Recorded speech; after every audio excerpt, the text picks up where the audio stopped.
Buenas tardes a todos. Vamos entonces a iniciar con la sesión de hoy. Y la idea hoy es hablar de la parte de cinética plana de un cuerpo rígido, trabajo y energía. Entonces, para ello, vamos a hacer un pequeño resumen de algunos conceptos de esta parte, chicos, para que les queden por ahí. Vamos a trabajar lo que es cinética plana y básicamente lo que tiene que ver con métodos de energía. Entonces, lo que yo quiero es realizar un pequeño resumen primero de los conceptos fundamentales de esta parte y luego repasar tal vez algunos problemitas que por ahí podrían ser importantes. Entonces, el primer concepto con el que quiero arrancar, chicos, es el siguiente. Usted, digamos, piense que tiene una placa, ¿verdad? Una plaquita.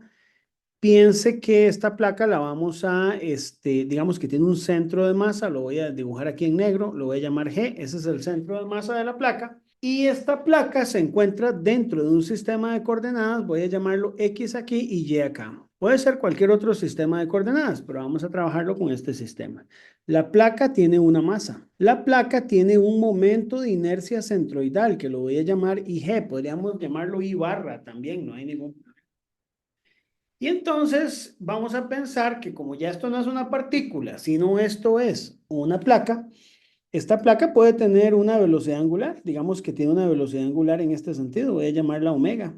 Podría tener aceleración angular, pero para los métodos de energía eso no es importante. Esta placa podría ser que se esté moviendo y también que no sea solo rotación, porque así como la tengo, parece como que tiene una rotación alrededor de su centro de masa. No, podría ser también un desplazamiento de su centro de masa. Entonces vamos al primer concepto que por ahí se los había dado, y es que yo puedo expresar la energía total o la energía cinética de este sistema sumando dos tipos de energía. Digamos, vamos a hablar del concepto de energía cinética, pero la energía cinética tiene como dos tipos de energía. Una que se llama traslacional y otra que se llama rotacional. Y la energía cinética en el fondo es la suma de estas dos cosas. Eso es lo que vamos a hacer. Sumar básicamente traslacional y rotacional. Ahora, ¿qué pasa aquí? ¿Cuál es la energía cinética rotacional? Voy a llamarla T, traslacional y rotacional, para distinguirlas bien. La traslacional, chicos, está asociada al hecho de que el cuerpo se desplaza a lo largo de un plano. Lo que vamos a ver es solo cinética plana. Y entonces podemos decir que la energía traslacional es un medio de la masa por la velocidad del centro de masa al cuadrado. ¿De acuerdo? Hasta ahí digamos que es algo muy clásico. Ahora, la inercia rotacional, en algún momento ya lo estuvimos viendo, está asociada al hecho de su giro alrededor del centroide.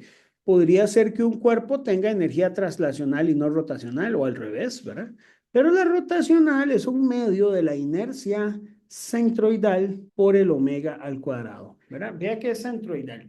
Lo interesante de estas relaciones es que no hay que conocer la velocidad de todos los puntos del cuerpo rígido, ni de la inercia en todos los puntos, sino que lo que necesitamos es conocer las condiciones en el centroide. Entonces, vean, la energía cinética, podríamos decir, digamos de alguna manera, que en un sistema que es cinética plana es la suma de dos cosas. Es un medio de la masa por la velocidad de su centro de masa al cuadrado, más un medio de la inercia centroidal por el omega cuadrado. Eso no quiero que lo tomen a la ligera. Podría ser algo un poquito más profundo, ¿verdad? Pero ya vamos a ver qué implicaciones tiene esto, porque uno de los conceptos con los que uno más trabaja es que la energía cinética siempre es un medio de la masa a velocidad cuadrado. Y resulta que no es así. Ahora resulta que en cuerpos rígidos aparece esta componente adicional que está asociada justamente a la rotación, ¿verdad?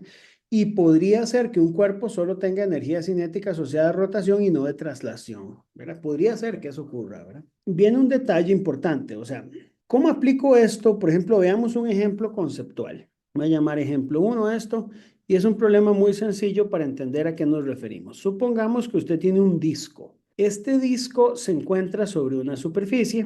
El disco tiene un radio R y gira con determinada, digamos, velocidad angular, de tal manera que la velocidad, aquí voy a llamarla V barra, que es la velocidad en el centro de masa del disco. Vamos a pensar que este disco se mueve en condición de rodadura. ¿Qué significa esto de condición de rodadura? Que no desliza. Podría deslizar, pero no queremos que deslice. Y entonces lo que yo quiero es ver cuál es la energía cinética de este disco, sabiendo que este disco tiene una masa y un radio. Tiene una masa conocida y un radio. Y ver si con esos parámetros será suficiente para poder encontrar la energía cinética del disco.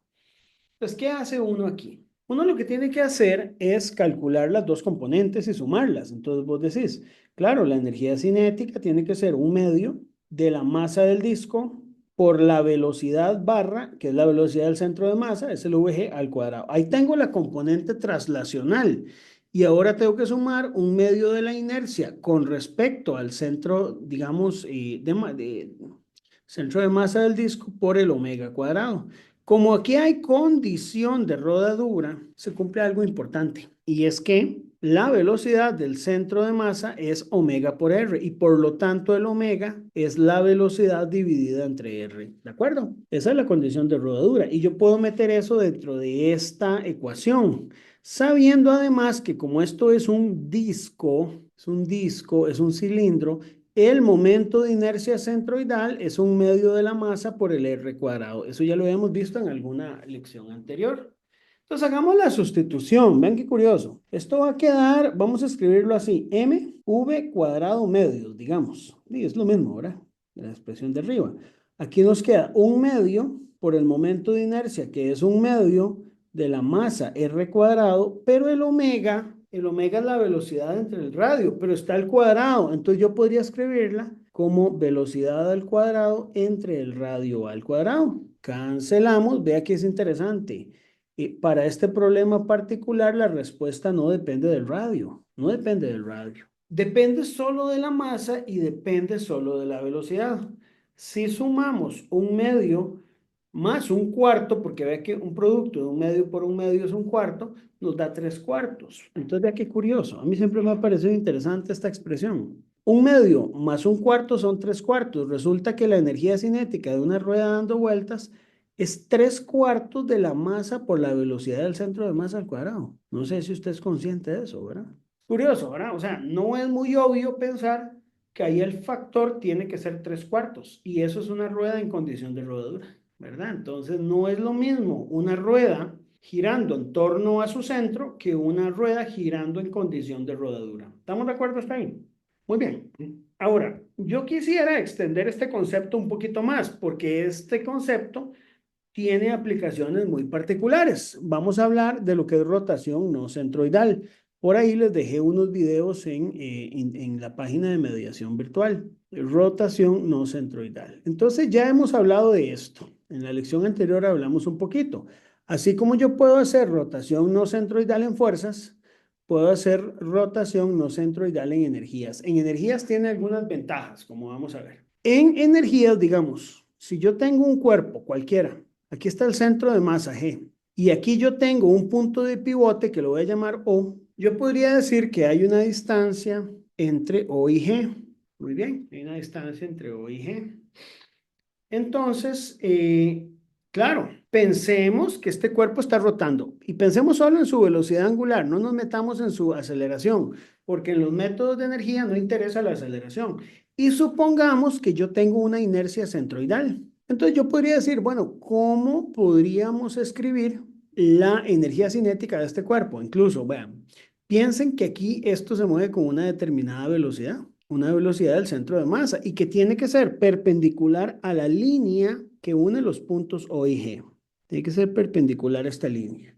Entonces usted lo que haría es aplicar el mismo formalismo, o sea, usted tendría un momento de inercia traslacional, o sea, pero un momento de inercia no, una energía cinética traslacional y una energía cinética rotacional. Supongamos que queremos la energía cinética de todo el cuerpo. La traslacional sabemos que es un medio de la masa por la velocidad del centro de masa al cuadrado. Y la rotacional tiene que ser un medio de la inercia centroidal por el omega cuadrado. Pero hagamos lo siguiente. La energía cinética total tiene que ser la suma de las dos cosas. Usted podría hacerlo así. Un medio de masa, velocidad en g al cuadrado, más un medio de la inercia por el omega cuadrado. De aquí se puede observar algo. Se puede observar que, por ejemplo, la velocidad en g, y como está rotando en torno a O, si usted hace un análisis de velocidad, Tienen que ser omega por R de G. ¿No ven?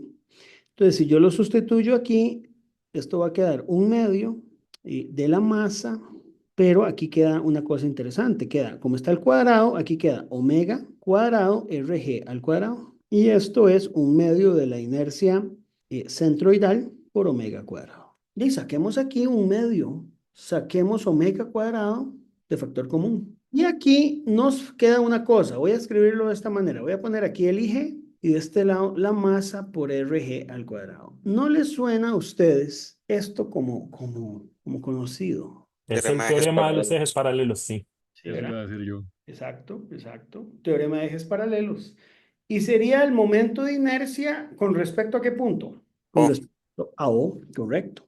Entonces aquí usted puede escribir, probablemente ya usted lo sabe, ¿verdad? Porque lo hemos hablado ya bastante, el momento, la energía cinética como un medio de la inercia en O por el omega cuadrado. Hay en esta expresión, muchachos y muchachas, surgen dudas, porque a mí me preguntan a veces, profe, pero digamos, si yo uso esta expresión, significa que no estoy considerando el momento de inercia traslacional del centro de masa. No, sí se está considerando. Sí se está considerando. Lo que pasa es que los dos se fusionan justamente porque hay rotación no centroidal.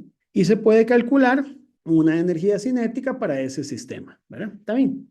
Ahora, hay un detalle más aquí que es importante, que es lo que tiene que ver con el CIR, ¿verdad? Con el CIR. El CIR, acuérdense ustedes, era el centro instantáneo de velocidad cero. Y aquí necesito especial atención. Esto, la verdad, les soy honesto, siento que ninguno de los libros de texto lo explica bien y por eso es que quiero centrarme a dar este concepto claro. Vamos a suponer que yo tengo un cuerpo, chicos. Yo conozco el CIR de ese cuerpo. Vamos a generalizarlo. Digamos, es una placa. La placa tiene aquí su centro de masa G, pero tiene un detalle esta placa. No está pivoteada. Entonces, como no está pivoteada, como esta que tenía un pivote en O, yo no puedo usar rotación no centroidal. No está pivoteada. Pero tiene un detalle importante. El detalle importante es que yo conozco el CIR de alguna manera. ¿Se acuerdan que hay muchas formas de conocer el centro instantáneo de velocidad cero, ¿verdad? Usted, digamos, por decir algo, conoce dos velocidades, tira las perpendiculares de esas dos velocidades y conoce el CIR. Por ejemplo, vamos a hacerlo así como para hacerlo un poquillo jocoso. Digamos que yo conozco que hay un punto aquí que tiene esta velocidad. Velocidad 1, yo lo conozco ahí, por alguna razón lo conozco. Y entonces yo puedo tirar una línea perpendicular para encontrar el CIR hasta el infinito, ahí no sé. Pero conozco otro punto donde también sé cuál es la velocidad. Y digamos que la velocidad ahí va en este ángulo, no sé, la que sea. Entonces yo llego y tiro y puede ser incluso, como ustedes ya saben, que el CIR, que es el centro instantáneo de velocidad cero o centro instantáneo de rotación, como quieren llamarlo, esté fuera del cuerpo. Eso puede pasar. Puede estar dentro del cuerpo o puede estar fuera del cuerpo rígido. Entonces, usted podría decir, bueno, ¿qué pasa con el cálculo de la energía cinética de este cuerpo? Bueno, usted tiene dos alternativas. Alternativa 1. Usted sabe que esto tiene un omega y usted sabe que aquí hay alguna velocidad en el centro de masa. Digamos que vaya para acá, porque aquí genera un campo de velocidades. Entonces usted tiene la alternativa de calcular la energía cinética como un medio de la masa por la velocidad del centro de masa al cuadrado, más un medio de la inercia centroidal por el omega cuadrado. Eso ya lo sabemos. Y lo puedo usar. O sea, yo, digamos, no tengo ningún problema en que lo empleemos.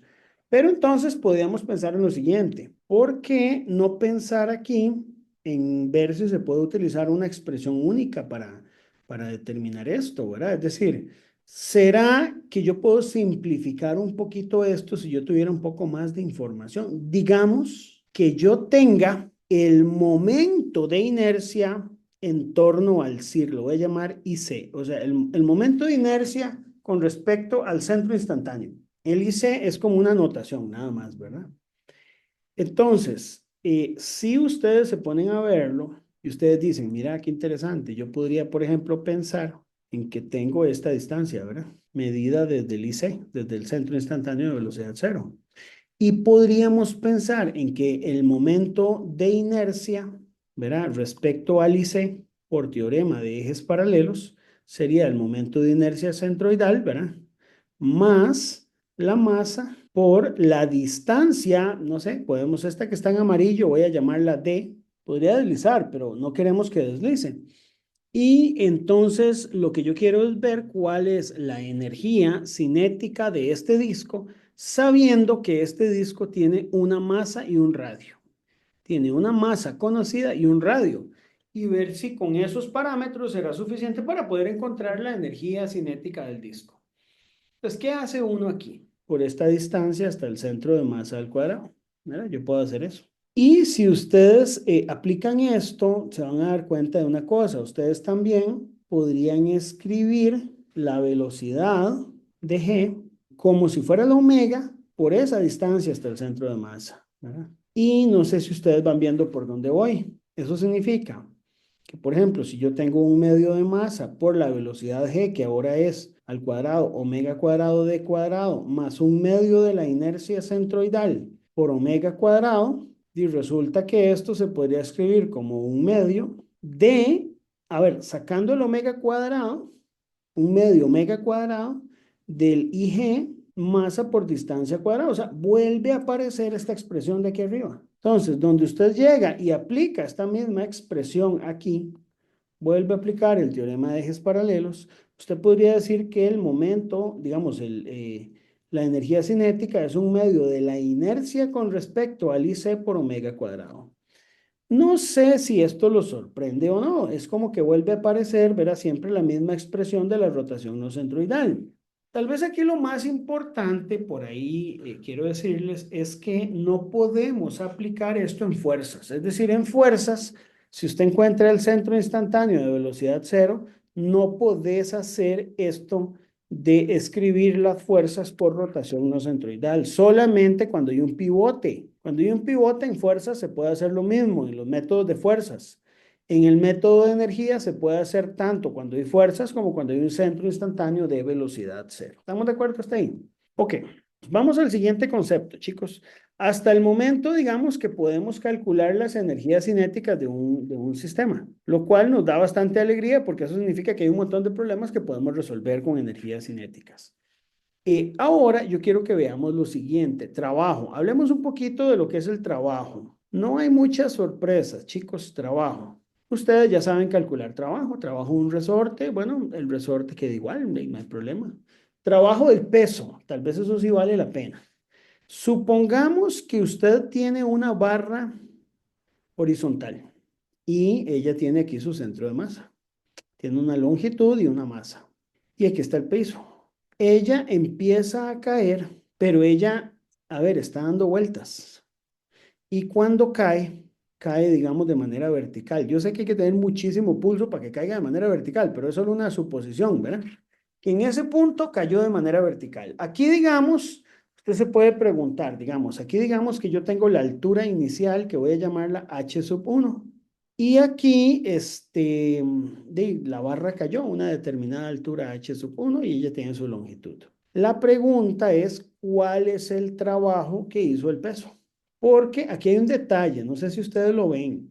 El trabajo del peso, digamos, cuando usted ve trabajo, por ejemplo, trabajo de la fuerza de gravedad, no, yo les había enseñado, les había dicho que era m por g por una altura. Pero el tema es que usted se puede poner pensando, bueno, ¿será que aquí es m por g por h1? Y pues está raro, ¿verdad? Porque hay una parte de la altura que no cayó, ¿lo ven? Porque si digamos, esto no estuviera dando vueltas y hubiera quedado horizontal siempre, el trabajo sí sigue siendo mg por h. Pero resulta que al caer vertical, ya no es mg por h. Entonces, ¿de cuál será el trabajo? Como la barra tiene una altura L y vamos a pensar que es una barra esbelta, vamos a ponerlo por aquí, y uniforme. ¿Qué significa uniforme? Que no cambia su densidad. Entonces aquí va a ser L medios. No sé si está claro, ¿verdad? Es decir, la altura hasta el centro de masa, lo que le faltó caer fue L medios para que el trabajo fuera mg por h. Entonces, una expresión para el trabajo de la fuerza de gravedad es mg por h1 menos L medios. ¿Estamos claros con eso? Es decir, lo que nos interesa cuando trabajamos en el trabajo, o sea, cuando calculamos el trabajo de la fuerza de gravedad, es el trabajo que realiza solo el peso sobre el centro de masa del cuerpo rígido. Es decir, ¿cuánta altura cayó el centro de masa o centro de gravedad de ese cuerpo rígido? ¿Me explico? Ahora, podemos pensar en otros trabajos, ¿verdad? Vamos a ver. Porque aquí es importante pensar que no solo existe el trabajo de la fuerza de gravedad. El trabajo del resorte, chicos, no lo voy a ver porque, digamos, todos los resortes que trabajamos aquí son ideales. Entonces, no le encuentro mucho sentido a ver el trabajo de un resorte. Pero vean qué bonito. Podemos pensar en una placa. Piensen en una placa. Ahí está, es una placa. Voy a dejarla más bonita, tal vez. Aquí está el centro de gravedad. Y a esta placa yo le voy a aplicar un momento, o sea, un torque, como vieron en mecánica uno. Llamemos a ese momento M. Lo voy a aplicar en sentido antihorario. No necesariamente está aplicado en el centro de masa, porque resulta que un torque es un vector libre, entonces yo lo puedo aplicar en cualquier parte de este cuerpo, ¿verdad? Lo aplico en un punto, no voy a indicar el punto. Lo único que voy a decir es que yo apliqué ese torque y ese torque, voy a llamarlo aquí momento o torque, se da en unidades de newton metro, ¿verdad? Pero yo lo apliqué por un ángulo, es decir, hubo una posición inicial, qué sé yo, que pudiera haber estado este cuerpo, pero rotó Profe, ¿sí? perdón, se le cortó un poquito y no le entendí el punto del momento. Ok, Disculpe, es que está bien, repetimos, no hay ningún problema, don Edgar. ¿Me escucha ahí? Sí. sí, Ok, vamos de nuevo. Supongamos que usted tiene una placa, don Edgar y compañeros y compañeras, y usted le aplica un momento. Un momento es un torque. Es lo que llamábamos un torque o momento de fuerza en mecánica uno, ¿verdad? En Newton metro, ahí le aplicamos ese momento de fuerza. ¿Qué le va a producir este momento a esta placa? La va a rotar. No sé si lo ven. Esta placa va a cambiar de posición, va a rotar. ¿Ok? Va a tener una rotación, un ángulo determinado. Entonces hubo un trabajo asociado a ese momento, un trabajo asociado a ese momento. El trabajo de ese momento va a ser ese torque multiplicado por el ángulo. Ese va a ser el trabajo. Eso se va a dar en Joule. Y este ángulo, eso es muy importante, tiene que estar en radianes, no en grados. Si se lo dan en grados, tiene que pasarlo a radianes para que esta ecuación nos pueda dar el trabajo. ¿Está bien? ¿Está claro con eso? listo, gracias. Perfecto. Estamos con ese torque. Entonces, claro, si usted le puede calcular el trabajo, vamos a ver, un resorte, el trabajo a la gravedad o el trabajo de un momento, también podemos aplicar el trabajo de una fuerza. Porque puede ser que el cuerpo que yo esté trabajando, no importa que sea un cuerpo rígido, esté asociado a una fuerza. Entonces pensémoslo así. Lo que yo quiero es que vean que ya ahora el trabajo no es solo sobre una partícula. Digamos que usted tiene una caja, ¿verdad? Sobre una superficie. Entonces vamos a suponer este caso, a ver si todos estamos claros. La caja tiene un peso, mg. Tiene una normal, evidentemente aquí. Y la vamos a jalar con una fuerza T. Esto es una fuerza que jala. Y además existe fricción. Entonces aquí tenemos un coeficiente de fricción cinético porque hay fricción. Entonces yo quiero ver cuál es el trabajo neto que estoy aplicando sobre esa caja. Esta caja vamos a suponer que la movemos una determinada distancia, ¿de acuerdo? O sea, está aquí, pero la vamos a mover una distancia de ahí y va a llegar hasta una nueva posición acá. Entonces yo quiero el trabajo neto del sistema. Entonces ese trabajo neto del sistema, ¿cómo lo puedo calcular?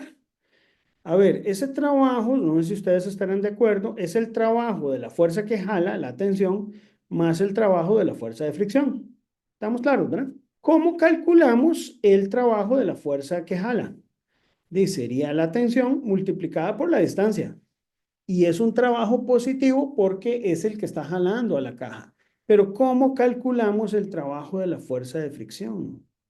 Bueno, la fuerza de fricción actúa hacia dónde. Si usted se pone a pensarlo, la fuerza de fricción actúa para atrás. ¿Y cómo se calcula esa fuerza de fricción? Bueno, la fuerza de fricción nos enseñaron en mecánica uno cómo calcularla. Ya vamos a ver, pero entonces es la fuerza de fricción multiplicada por la distancia. Pero esto está malo, aquí falta algo. Como esta fuerza está actuando en sentido opuesto hacia donde jalo, esto va negativo, ¿de acuerdo? Y la fuerza de fricción, nosotros sabemos que se calcula como un coeficiente de fricción mu sub k por una normal. Aquí, como no hay movimiento vertical, ¿cuánto vale la normal? Vale mg, ¿cierto? Entonces aquí resulta que el trabajo de la fuerza de fricción tiene que ser negativo, primero que todo. Mu sub k, m por g por distancia.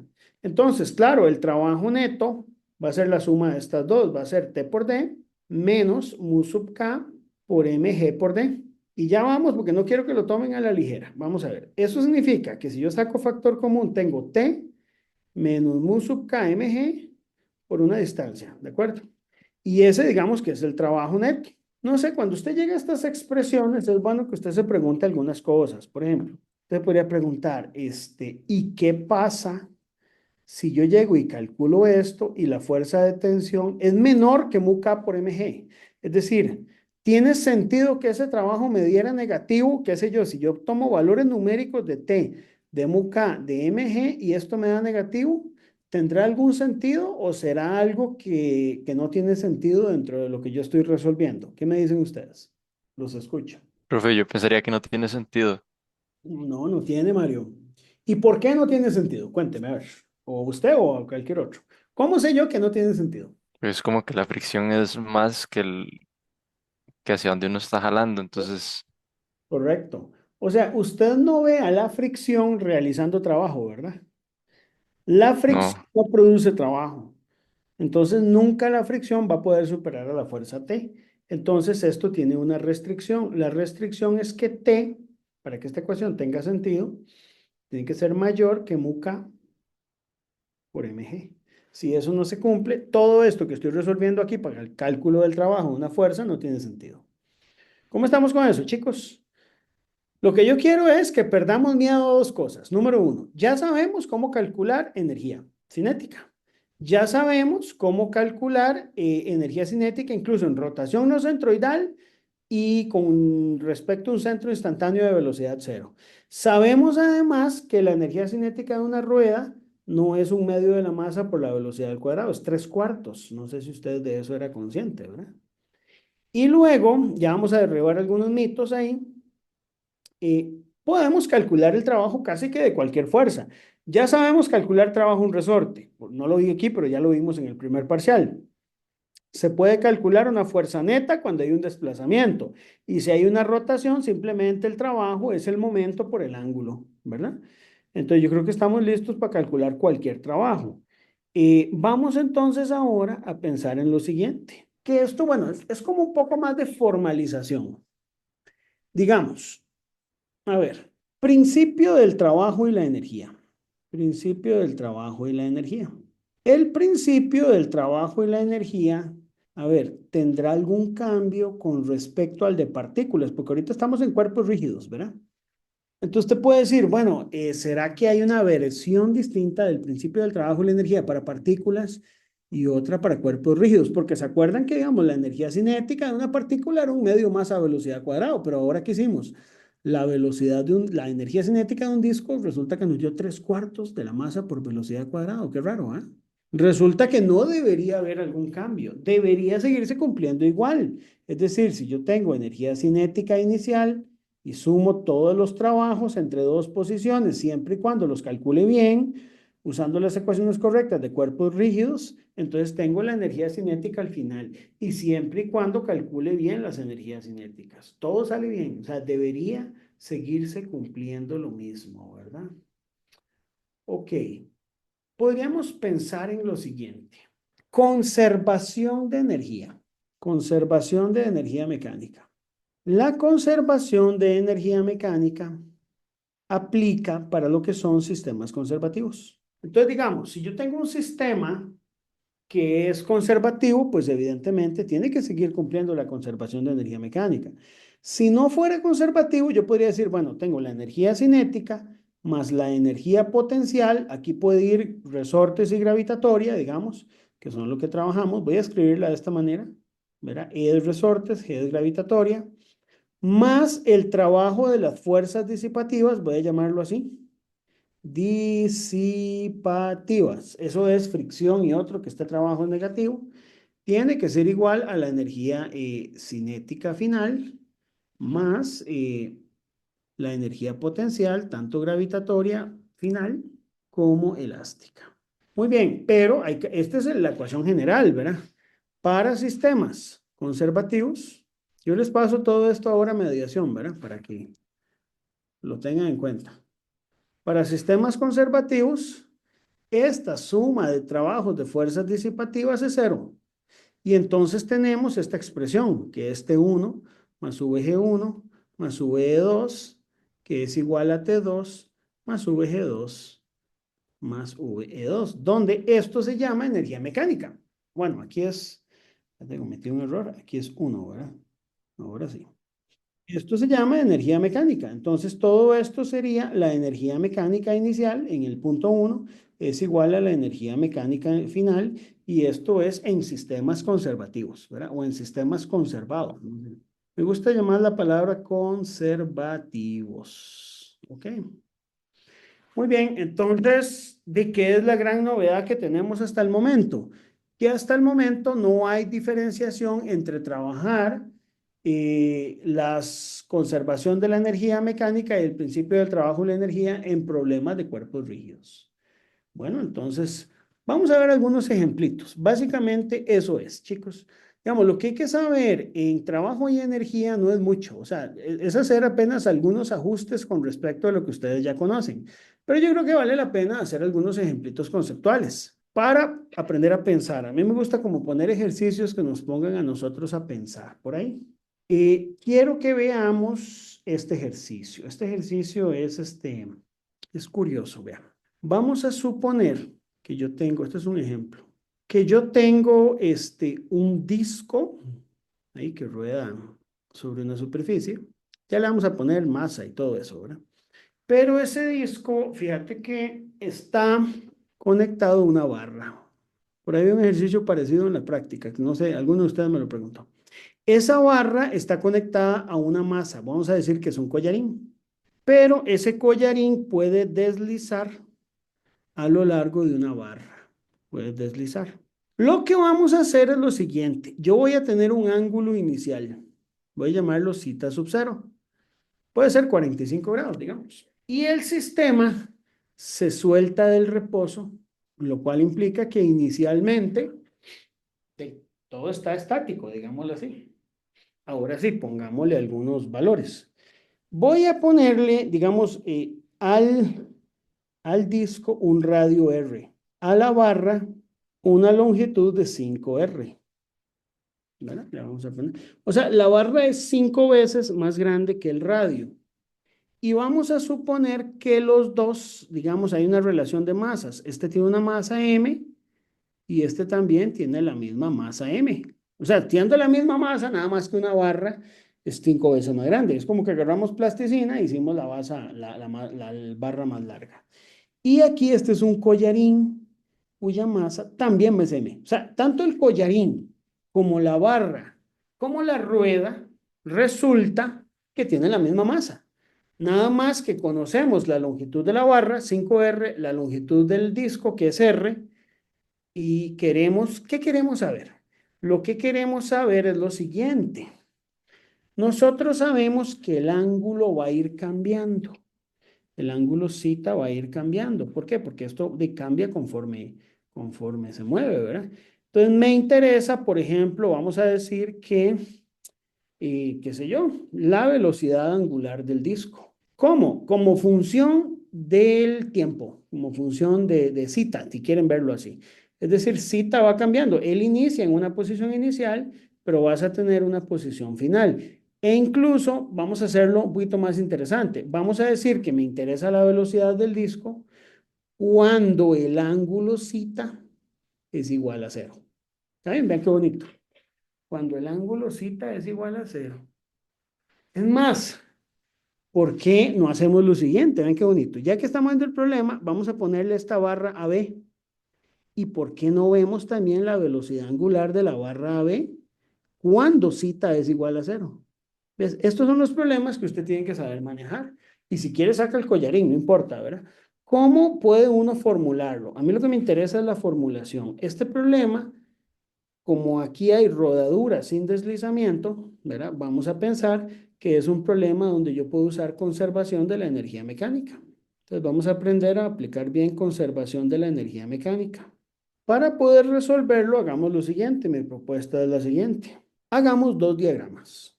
Siempre es bueno hacer esto, muchachos. Yo siento que a veces, yo sé que cuesta mucho y pero es bueno hacerlo. Entonces, usted hace un primer diagrama. Vamos a poner el disco aquí. La barra la pueden poner como simplemente una línea. No hace falta que le pongan mucha cosa. Y el collarín como un cuadradito. Ahí está. Esa es la posición inicial. Aquí estamos en reposo.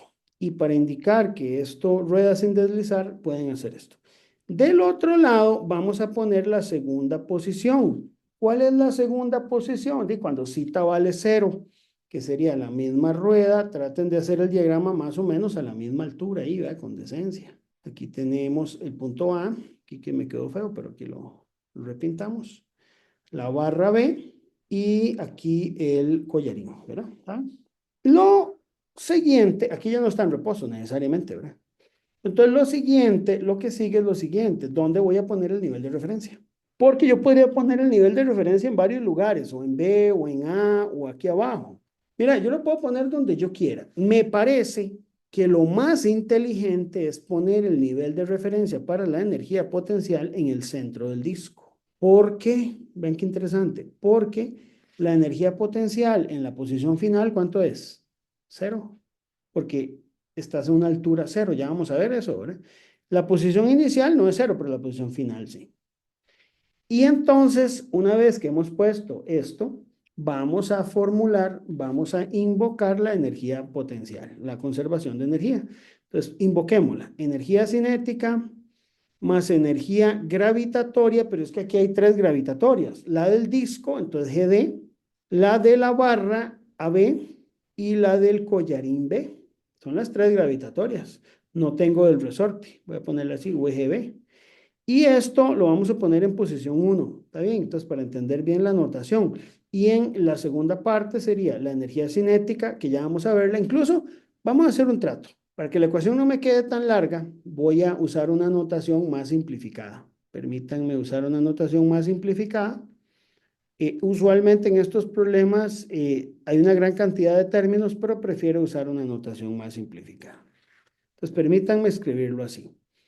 Dejemos T1, energía cinética. Energía potencial del sistema inicial. Ya vamos a ver cómo calcular eso. Energía cinética final y energía potencial del sistema final. Prefiero ponerlo así. Como el sistema parte del reposo, la energía cinética inicial aquí se nos vuelve 0. ¿De acuerdo todos, verdad? Pero vean qué interesante. Quiero que vean los centros de masa al final. El centro de masa del disco está en A. El centro de masa de la barra está aquí, que también está en nivel 0, y el centro de masa del collarín también. Entonces, ¿qué podríamos decir? Que la energía potencial final va a ser 0 por la forma en que yo elegí el nivel de referencia. Entonces, esto me da una forma muy bonita, porque yo tengo VG1 igual a T2. Da una versión simplificada muy bonita de lo que es la conservación de la energía. ¿Estamos hasta ahí? Claro. Vamos ahora a calcular cada uno de esos términos que están ahí, tanto el de energía potencial gravitatoria como el de energía cinética. Entonces me vengo aquí.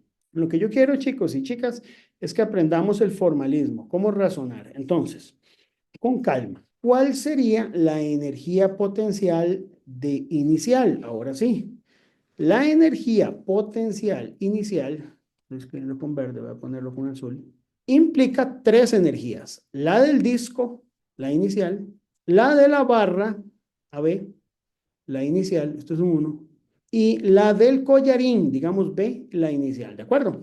Ahora, si usted analiza el sistema, ¿cuánto es la energía potencial del disco? Ok, la energía potencial del disco se calcula con base en una altura.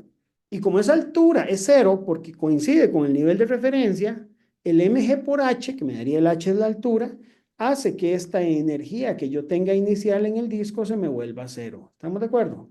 Vamos ahora con la barra. La barra tiene aquí el centro de masa y tiene longitud L. Entonces, la mitad es L medios. ¿De acuerdo? Este pedacito de A hasta el centro de masa G, digamos, es L medios, ¿ok? Es la longitud entre dos. Como la longitud de la barra es 5R, entonces la distancia que yo tengo en la mitad de la barra, de aquí a acá, ¿cuánto va a ser? Y va a ser 5 entre 2, 5R medios, o sea, o 2.5R, como ustedes quieran escribirlo. Voy a escribir los 5R medios. ¿Estamos claros? Pero como yo lo que necesito es esta altura, mucha atención, ¿cuánto es esta altura? Es 5 medios R por seno del zeta sub 0. Eso es lo que yo tengo. Entonces aquí, cuando yo tengo que calcular la energía potencial inicial, esta es 0, pero la de AB va a ser la masa de la barra por G por 5 medios R por seno de zeta sub 0. ¿Estamos de acuerdo con eso? Ahora, ¿cuánto es la energía potencial inicial del collarín B que tiene masa M también? Bueno, es la altura que se encuentra con respecto al nivel de referencia, que es el doble de 5 medios RG zeta sub 0. Entonces resulta que este collarín es exactamente esta misma energía potencial, porque tiene la misma masa, los tres elementos, pero por 5R seno de zeta sub 0. ¿Ok? ¿Estamos de acuerdo hasta ahí? Entonces, de los dos términos son semejantes, sumo 5 más 5 medios, me da, bueno, 7.5R, ¿verdad? O 15 medios R. Entonces, ya tengo la energía cinética, que sería 15 medios mg por seno de zeta sub 0. ¿Ok? ¿Estamos de acuerdo cómo calculamos eso? Ahora, ¿qué nos queda? Calcular la energía cinética del sistema, pero la energía cinética final. Entonces, vamos a hacer lo siguiente. Usamos un formalismo similar, muchachos y muchachas, que sería la energía cinética del disco, la 2, final, la energía cinética de la barra final y la energía cinética, digamos, de B, que sería el collarín final. Y calculamos cada una. La energía cinética, esta sí preferiría calcularlas aquí por separado. Empecemos con la del disco. La del disco, yo les propongo hacer algo. Como aquí hay condición de rodadura, mucha atención aquí, chicos, aquí hay condición de rodadura. Ese punto que yo tengo ahí es como si fuera un CIR. Este punto aquí. Aquí obviamente, hey, velocidad cero, pero aquí es un punto que es un CIR. Entonces yo les propongo algo. En vez de calcular la energía cinética del disco como un medio masa velocidad cuadrado y un medio inercia omega cuadrado, ¿qué les parece, si están de acuerdo, que usemos la relación que habíamos deducido aquí para, bueno, para el centro instantáneo de velocidad cero, que es un medio de la inercia en el centro instantáneo por omega cuadrado? Eso podemos hacerlo. Podemos escribirlo así, bien. Un medio de la inercia del disco, pero la inercia del disco con respecto no al centro, sino con respecto a este punto. Entonces usted le pone un nombre, el problema es suyo, usted lo va haciendo. Si le faltan letras, póngale, llamémoslo T a este punto donde está aquí, el centro instantáneo de velocidad cero. Entonces al disco en el punto T, ¿verdad? Bueno, vámonos en azul, por omega cuadrado. A ver, vamos con calma. Vean que como yo estoy haciéndolo desde el CIR, ya el momento de inercia del disco incluye los términos traslacional y rotacional, ¿verdad? ¿Estamos de acuerdo? Y esto que tengo aquí es el omega del disco. Como es el omega del disco en la posición final, chicos y chicas, no le voy a poner 2, porque si al inicio estaba en 0, ya se sobreentiende que es la posición final. Ok, para el disco habíamos deducido una formulilla, ¿se acuerdan? Habíamos dicho que era 3/4 de la masa por la velocidad al cuadrado. Usémosla. Usémosla porque sería aplicar esta misma relación, ¿verdad? Se podría usar algo similar. Entonces, para hacerlo más bonito y mejor comprensivo, usemos ese mismo concepto. Entonces, vamos a hacerlo así. Y así repasamos el momento de inercia. ¿Cuál sería el momento de inercia del disco? En la posición T. Sería el momento de inercia centroidal, voy a ponerlo IG, más la masa por el radio al cuadrado del disco. Como esto es un medio de la masa, ¿verdad? Por el radio al cuadrado, el del disco, porque es un disco, más mr cuadrado, esto nos queda 3 medios de la masa por r al cuadrado, ¿ves? Usamos el mismo concepto que hemos usado allá. Y entonces ahora la energía del disco nos queda un medio. Claro, aquí queda 3 medios m r cuadrado por el omega del disco al cuadrado. Entonces nos queda 3 cuartos de m r al cuadrado omega del disco al cuadrado. Y eso nos recuerda muy bien el concepto que ya habíamos visto aquí de este 3 cuartos. Nada más que ya no es con velocidad, sino es con omega por r. ¿De acuerdo? Entonces ven que ya aquí, usted lo que puede ir haciendo es esto. Ponga un check aquí en rojo. Ya tiene la velocidad, digamos, la energía cinética del disco. Podemos ahora encontrar la energía cinética de AB. Sí, podemos encontrarla, nada más que yo preferiría estudiarla con un poquito más de cuidado. Vamos a ver cómo se haría. Para AB, vea que AB está en posición horizontal y necesitamos calcular la velocidad de AB tanto en el centro de masa como su velocidad angular. Eso es lo que necesitamos saber. Entonces, yo les invito a que, como estamos en la posición final, ¿verdad? Vean que lo que voy a hacer es tomar este elemento AB nada más. La rueda no la voy a dibujar. Voy a dibujar solo el elemento AB. Lo voy a dibujar en color negro. Y digamos que el centro de masa de AB que está aquí, voy a ponerlo como G. Vamos a hacer un poquito de cinemática. En estos problemas siempre hay que hacer cinemática. Como la rueda está cayendo y se mueve hacia la izquierda por condición de rodadura, la velocidad de A tiene que ir para allá. No sé si está claro. Velocidad de A. Y la velocidad de B, como B es un collarín, ¿se acuerdan que se movía solo hacia abajo? Tiene que estar dirigida hacia abajo. Muy bien, chicos. Ahora sí, vamos a calcular la velocidad de G.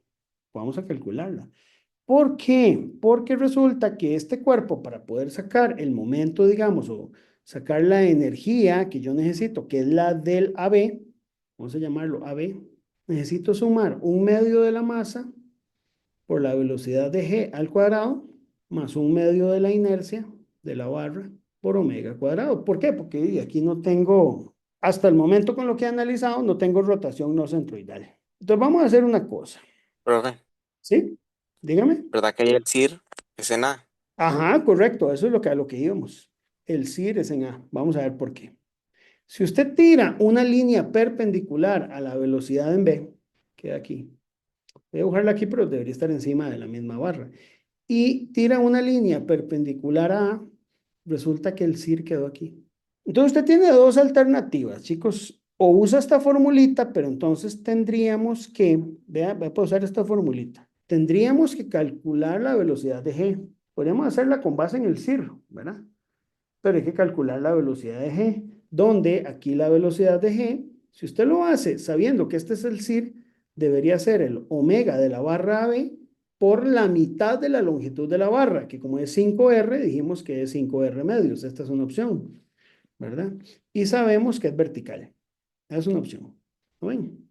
Y usando el momento de inercia del centro, que sería la masa de la barra, que es M, por la longitud 5R al cuadrado dividido entre 12. ¿Cómo lo ven? Y este es el omega de AB.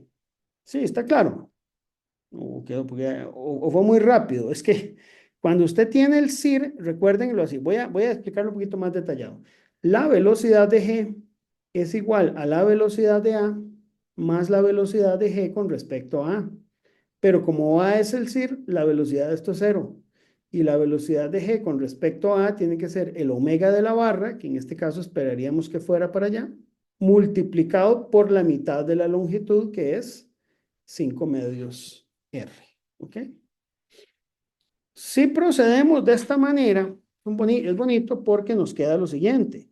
Nos queda que la energía cinética de esta barra va a ser la masa entre 2, ¿verdad? Un medio de la masa, por esta velocidad al cuadrado, que sería omega de AB por 5R medios al cuadrado, más un medio de la inercia, que sería M por 5R al cuadrado sobre 12 por omega de AB, aquí al cuadrado, ¿verdad? Entonces, aquí tenemos una ventaja, chicos y chicas. La ventaja que tenemos es que esos dos términos son semejantes entre sí, ¿verdad? Entonces usted puede decir, voy a sumar, vamos a ver, un medio por 5 medios al cuadrado, ¿verdad? Porque queda m omega cuadrado r cuadrado, más un medio por 5 al cuadrado sobre 12, ¿verdad? Y lo tengo en la calculadora, me da, si mis cálculos no fallan, 25 sextos. Entonces me va a dar 25 sextos. Aquí la idea es que quede una expresión lo más simplificada posible, ¿verdad? De m omega b cuadrado por r cuadrado. ¿Ok? ¿Lo ven? Entonces, uno lo que va haciendo en este tipo de problemas es encontrando relaciones para cada uno para cada una de las, digamos, de las energías, ¿verdad? Aquí, bueno, no sé por qué puse B, pero esto es una T, porque es energía cinética. Vamos con la energía cinética del collarín, ¿ok?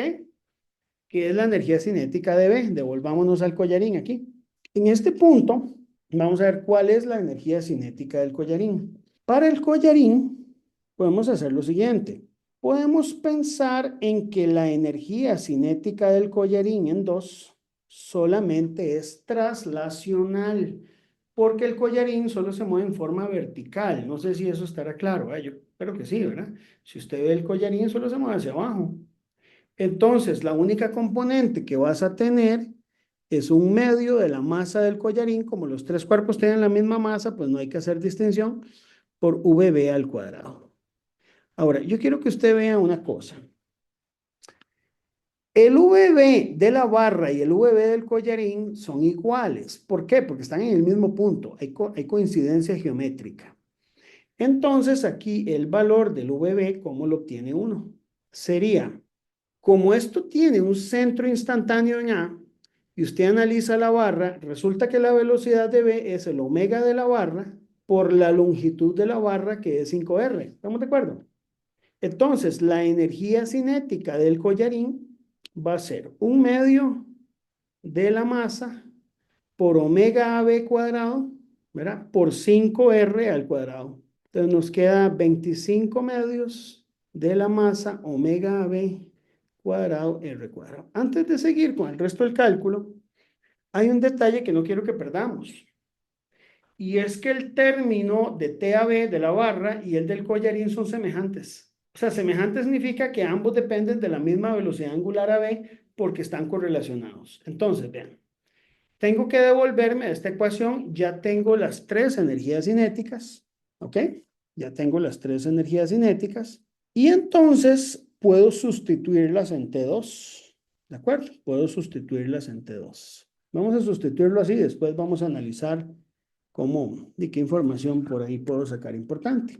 Entonces, el T2 es, vamos a ir repasando, el T2 primero del disco, que es 3/4 mr cuadrado por el omega del disco al cuadrado. Ahorita vamos a ver cómo calcular eso, chicos. Ya vamos a ver. Que eso hoy tiene una sutileza. Collarín y barra. La barra es 25 sextos. Y el coeficiente es m omega cuadrado r cuadrado. Y el tercero es 25 medios. Muy bien, ahí está la energía cinética final. Hay un detallito aquí con el omega del disco, chicos. El omega del disco, digamos, la velocidad angular del disco está relacionada por la condición de rodadura, ¿verdad? Con la velocidad en el centro de masa. Pero quiero que vean una cosa. En la posición 2, la velocidad de A está relacionada con la velocidad del disco. Entonces quiero que lo analicemos un poquito más, ¿verdad? Quiero que lo analicemos un poquito más. Resulta, vamos a ver si logro explicarme. Si yo tengo el disco, bueno, vamos a dibujarlo más bonito. Bueno, más o menos, chicos, ustedes me perdonan el dibujo. La velocidad del disco tiene que ser en esta dirección y tiene que ser la velocidad de A.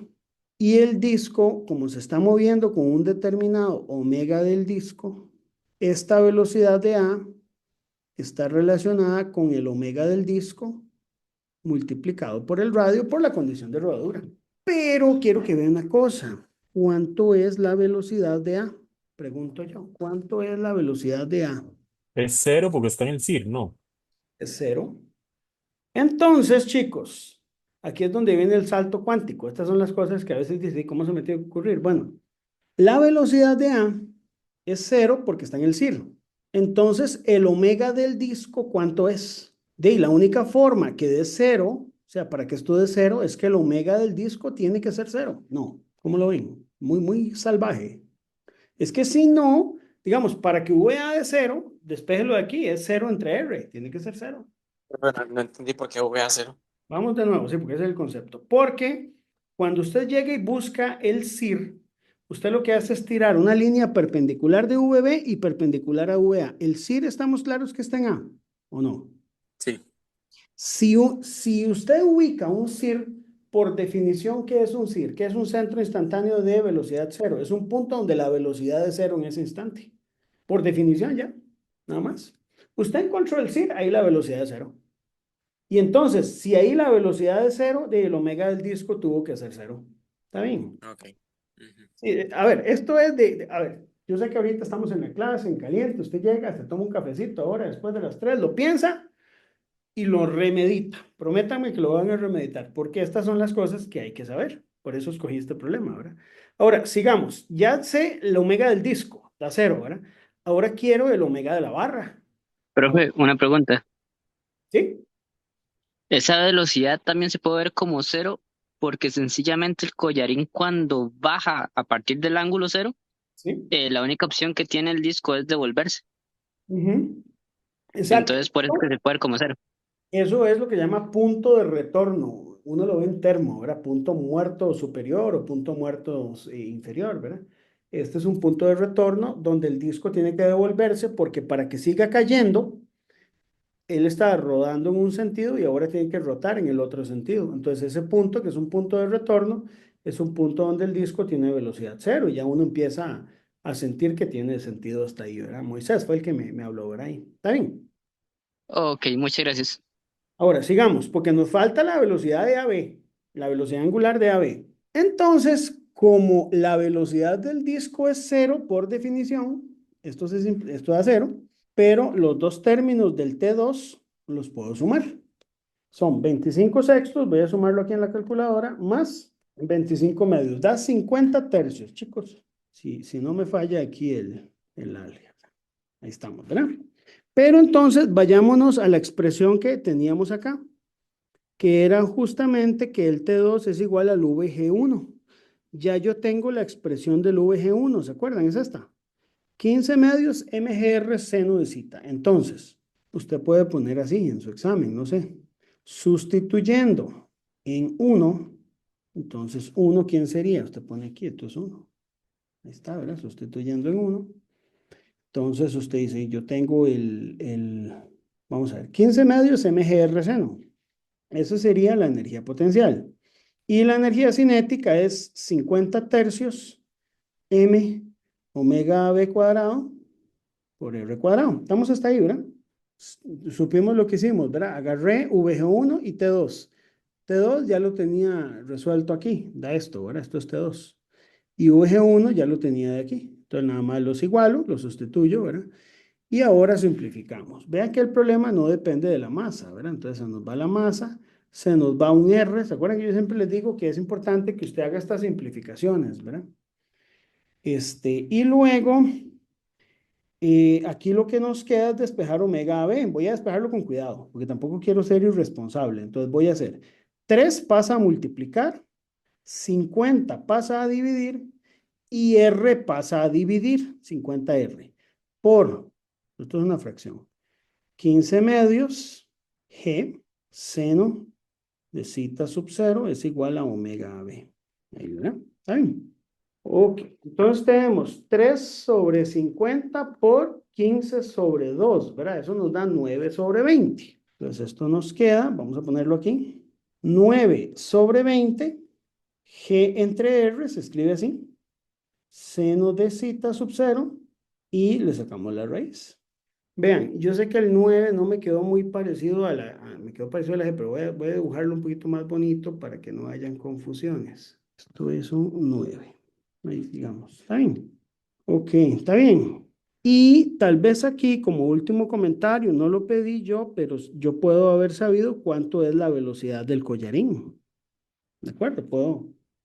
Más, saquémosla, no importa. Pongámoslo como que parte del enunciado aquí nos pedían la velocidad del collarín, es B, cuando cita es igual a 0, para que el problema ya les quede completo. Entonces, si usted quiere la velocidad del collarín, vea que ya usted había deducido aquí que es omega por 5R. Entonces, vamos a hacerlo aquí. La velocidad del collarín es omega por 5R. Entonces, ¿cómo nos queda? Voy a escribir el 5R y luego el omega, que el omega es esto que obtuvimos aquí, ¿verdad? 9/20 entre R por seno de zeta sub 0. Y por un tema de decencia, o sea, pues usted puede dejar la respuesta ahí, pero por un tema de decencia, uno suele meter esto dentro de la raíz, entonces le queda, al meterlo queda 25R cuadrado por 9/20 por G dividido entre R por seno de zeta sub 0, para que la expresión te quede más simplificada. ¿De acuerdo? O sea, a ver, es como un tema más de estética, ¿verdad? Pero ahí está. Entonces eso nos da 45 cuartos. Nos va a dar esto. Nos da 45 cuartos. Se va un R con un R, ¿verdad? Y me queda G por R por seno de zeta sub 0. Y ya para mí está bien ahí. Si alguien quiere sacar el 4 de la raíz y el 45 lo escribe como 5 por 9 y saca el 3, entonces da 3 medios. Ya pienso que ahí ya es Para efectos míos, esto ya está bien. Esta sería la velocidad de B, indicado que es hacia abajo, ¿verdad? Y este sería el omega, indicando que va para allá. A ver, ¿cómo estamos con esto, chicos? Ya para mí este es un problema a nivel examen, ¿verdad? Pero ¿cómo lo ven?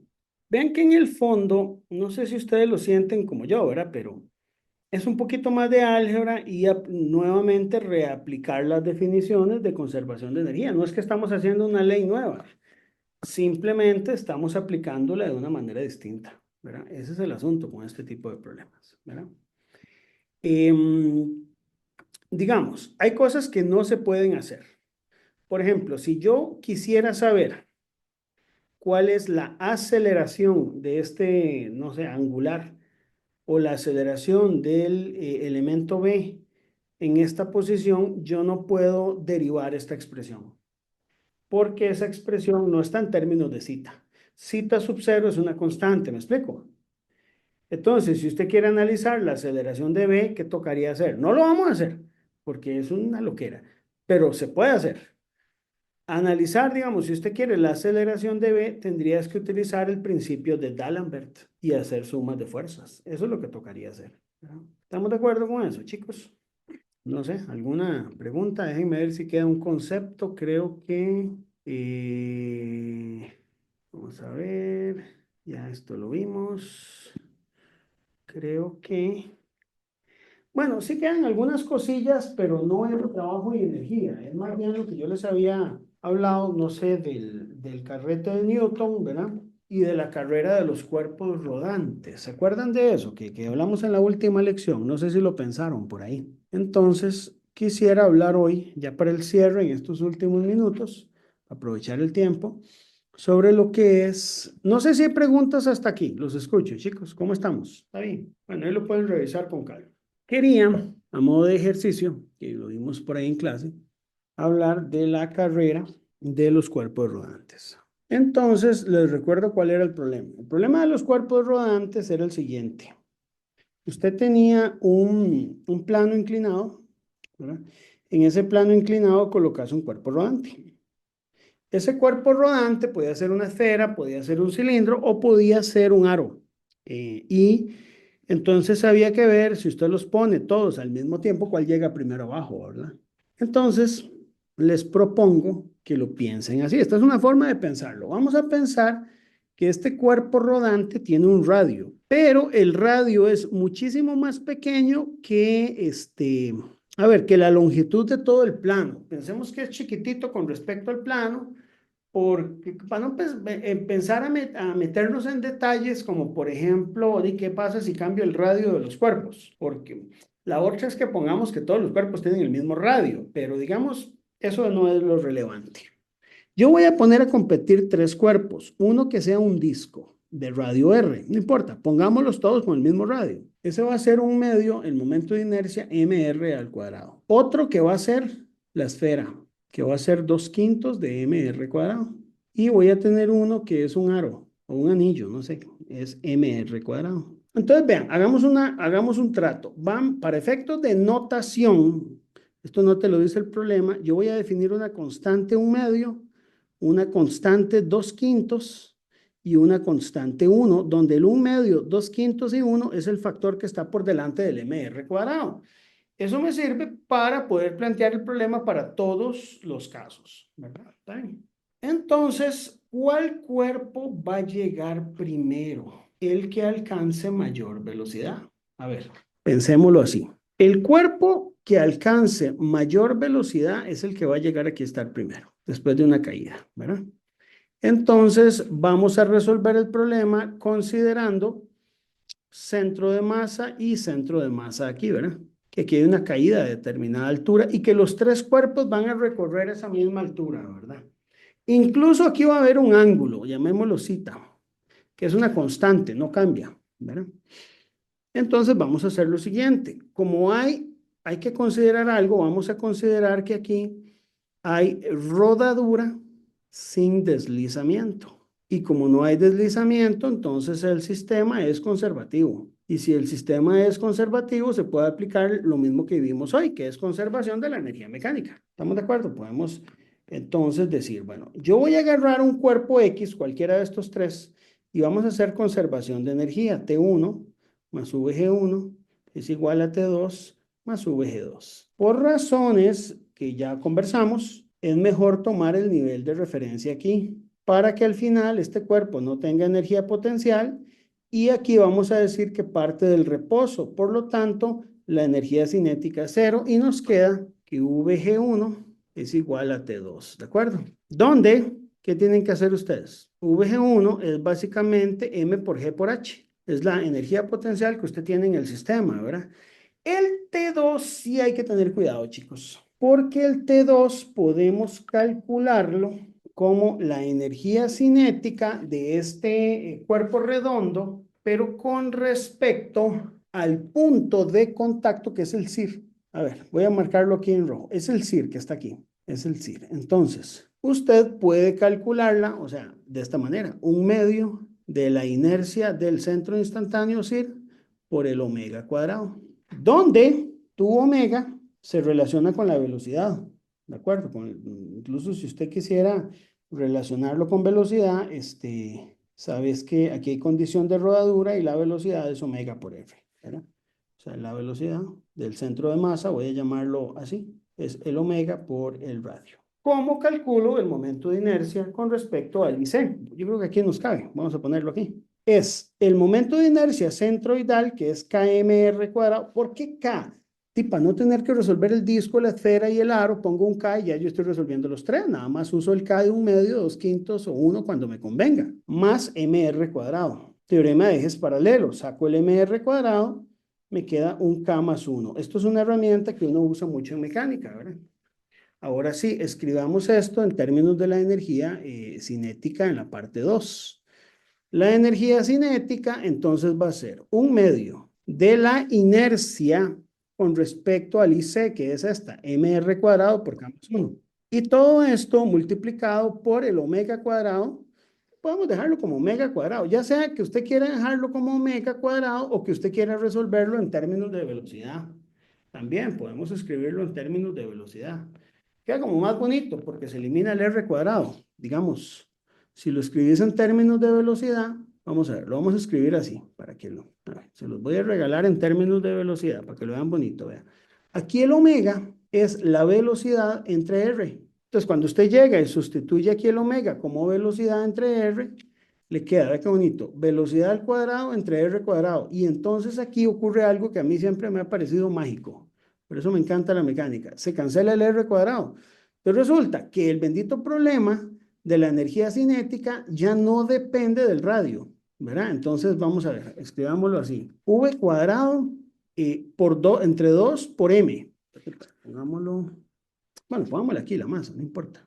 Por K más 1. Muy bonito. Entonces ahí tengo la energía cinética. Ahora, la potencial es mgh. Entonces, como yo sé de la conservación que VG1 es igual a T2, reescribamos la ecuación. Entonces, yo tengo aquí mgh es igual a esta T2, que sería la velocidad al cuadrado por la masa, para que lo vean, K más 1 entre 2. Ok, vean lo que pasa aquí, chicos, que el mago no los sorprenda, porque uno va al mago a pagar para que lo engañen. No, yo no los voy a engañar, vean. Cancelo ahí. Ok, voy a despejar la velocidad. Vean, nada por aquí, nada por allá.